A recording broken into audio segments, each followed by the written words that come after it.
RITA ngiri 8,750 cia ithano nicio ihithukirio muciĩ-inĩ uyu itũra-inĩ ria Mugutha gĩcigo-inĩ kia JUJA kaunti-inĩ ya KIAMBU ni maabitha borithi kuma ceceni-inĩ ya JUJA.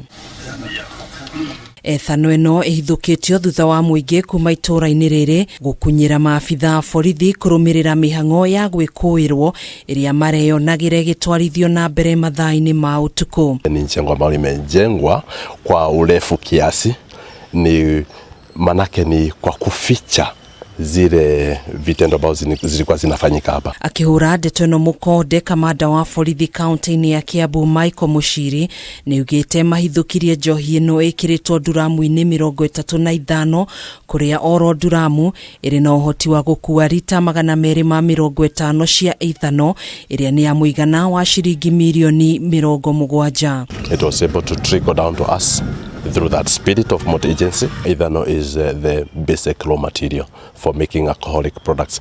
It would have been able to make products worth over 70 million shillings. O maabitha aya no mahithukĩtie itangi nene rĩa maĩ rĩrĩa rĩrekũĩrwo gũkorwo nĩrĩo rĩrahũthĩkaga gũkua Ethanol ĩno hamwe na rori ĩmwe ĩrĩa onayo ĩrekũĩrwo kũhũthĩka thũgũrĩ-inĩ ĩno. The danger with this Ethanol is that the people behind it, you can look at it, this criminal network.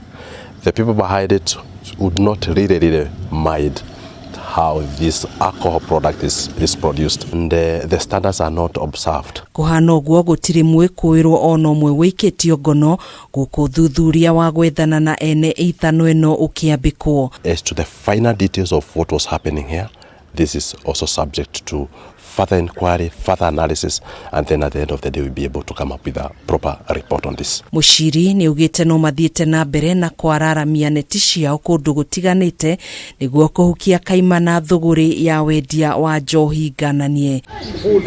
Handũ-inĩ ha Kameme TV njĩtagwo Gathoni Wang'ang'a.